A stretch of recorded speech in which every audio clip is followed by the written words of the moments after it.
Welcome to another episode of Design Under Influence, brought to you by ArcIT, the firm that helps architects, engineering, design firms solve IT so your teams can focus on doing their best work.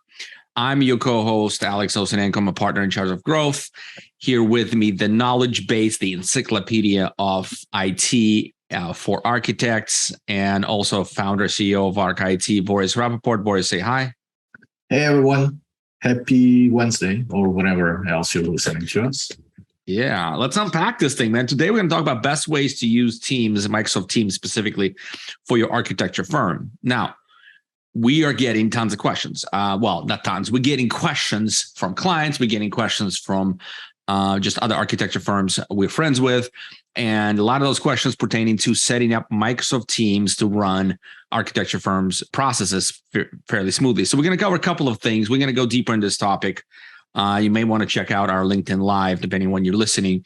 Either it's going to happen in a couple of weeks or, years ago, depending again on the timeline. Where are you? Where are you, pressing play on this cast? And if you are pressing play on this cast, we thank you.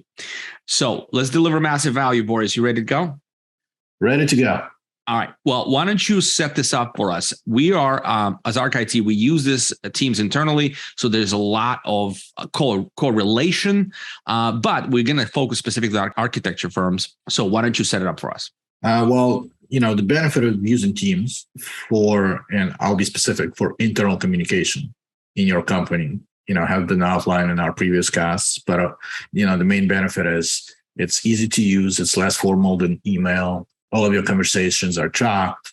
They're kept basically forever, or depending on the policies that you have set in place. But you're able to go back and easily search for topics of conversations and conversations in general. You can also search for files that were attached to those conversations. So it's basically a tool that makes it much easier to find information either in the future going back, or just as you're working on a project, if you had a conversation, it's much easier to find that information within Teams than it is in email. Especially if you add remote work as a new reality, that becomes ever more valuable. So today we're going to cover a couple of things. One of the questions we got is, I don't know, Boris, if you want to take it this way, I want to take it in another direction, feel free to pivot out of this one. But I'm thinking we should talk about using channels versus full teams to managing projects. That's one of the latest questions we got. Yeah, but before we go there, I think let's talk about overall strategy for organizing teams. I think depending on the size of the firm, that strategy is different. If you are a really small firm, you should start with the future in mind. But also you should think about, various functions in your organization that you or somebody else helps you do, right? So if you're a small firm owner, less than 5 people, most likely you're wearing a lot of hats. So I think the best practice would be to organize your Microsoft Teams, but by those hats that you're wearing, right? So if you're doing marketing, you should have a separate team for marketing. You should have a separate team for accounting. You should have a separate team for HR, for example. And you can then organize your files and structure your files in those specific teams. So then they're easily then shareable with either your CPA or your HR consultant or your legal team if you need help. So having those kind of separate allows for outside collaborators to be just in that team and not in your whole file structure, if you know what I mean. Yeah. So basically, organize for how the company will function in the future. Even though you're the manager of all 4 channels, you need to have separate channels for separate functions within the org. Gotcha. Yep. And then going back to the initial question is you should also have a separate team for your architecture projects. And if you're small, less than 5 people, it's okay to just have, the architecture team and then organize projects in sub-channels. Basically have each channel for each individual project. That way you can have communications with your team members in those individual channels for those projects.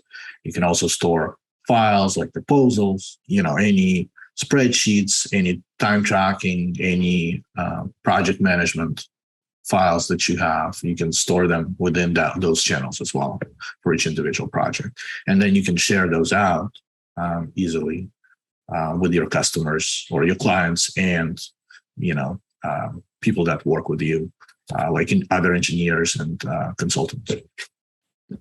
Gotcha. So that channel basically walls off the information, gives the right people access without all the other noise. So that's one way to manage projects is create a team and then manage each individual project in its own channel, right? That's what you're saying? Yeah. So that would be for smaller firms. I think that would be the best. Now there are caveats associated with that, and we can cover those a little later. I think. Okay. Well, I was going to say, if you want to talk about that now, or you want to pivot to another way to doing this. Yeah, let's pivot to what I think the larger firms should be doing. And in a larger firm, because you have more people, and when I say larger, these are probably firms 25 and up. You have more people, you have more varied, or I guess more clearly defined project teams. Like you may have, 3 people working on this project, 4 people working on that project, and there's no overlap, or even if there is overlap, it's a more defined teams, right? It's not just a couple of people working on all of the projects. So in this sense, I think the best way to structure your teams would be to have a team for each individual project, and then have sub-channels inside of that team that correspond to, whether it's pre-design, that correspond to phases of the project, and also maybe some functions around the project. So like pre-design, construction administration, contracts, accounting, those can be channels inside of a project where people can store files, people can have conversations around those particular topics for that project. Okay. You mentioned some downsides to both. So there's 2 ways. Let me sum it up. 2 ways to manage projects is one, create a single team and then manage each project as a channel within a channel. The second way is to create an individual team for each project and manage the project specifics within each channel under that team, but the team will represent the project alone. So those are the 2 main ways to do it. You recommend the second is better for larger firms because there's a lot of different people working in different projects. The first is easier, simpler to manage for a smaller firm. And when we talk smaller, we say 5 or less. Larger is 25 or more. If you're in between, make a pick, take a pick. But now downsides. What are the downsides of either of those methods? So as you mentioned, if we're a smaller firm and we have individual teams for each one of the projects, it can get out of hand quicker, right? That's why we kind of reserve that for larger firms, because there's more resources and more people can manage. Like you can task a project manager with creating those individual teams for their project, right? In a smaller firms, it's you, the firm owner, and the more projects you have, the quicker it can get out of hand. So that's why we want to have channels, because channels can live within one team and it's easier to manage that way. However, there's a technical limitation right now with using channels, and that limitation comes into play, and it's a Microsoft functionality that hasn't been developed yet. It is on a roadmap, so eventually it will get developed, although we don't have an ETA on when. But basically, if your project comes to an end and you're using a channel for the project, you cannot archive the channel. You can delete the channel, but then you'll get rid of all the information that was within the channel, so you can't go back and review the project if you need to. Or you just leave the channel in place. You cannot move the channel to another team, or you cannot archive the individual channel. So there's also a workaround for that, where you can hide the channel, but that has to be done in each person's teams individually. As an administrator, you can't just go in and say, hide this channel, right? So each person will need to just hide the channel from their view so they don't have to see it. So that's the limitation on using channels. We don't have that limitation when using full teams. So full team can be just archived and the data will be kept indefinitely, but it's not going to show up in people's teams time. Very cool. So I think this provides a pretty good overview.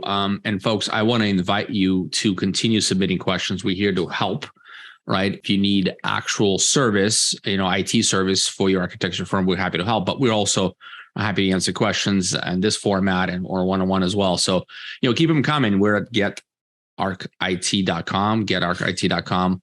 Just contact us and submit your question. You'll get an answer, and we won't, unless you really want to work with us, we're not going to bother you with lots of sales stuff and all that. We just want to help, right? And we want to be helpful. And when you're ready, we're happy to work with you as well. Boris, any parting wisdom you want to share on Teams before we go into the rest of our days and let our viewers do the same? I think Teams is a great tool. It's still in its infancy, and we just need to continue kind of adapting it and using it as, in architecture and design practices. And I think there will be a lot of value that's derived from it, even now, and especially down the line. Very cool. Again, thank you very much for watching. This was Alex and Boris with Arc IT, and we hope to see you on our next cast. Have a wonderful day. See you, everyone.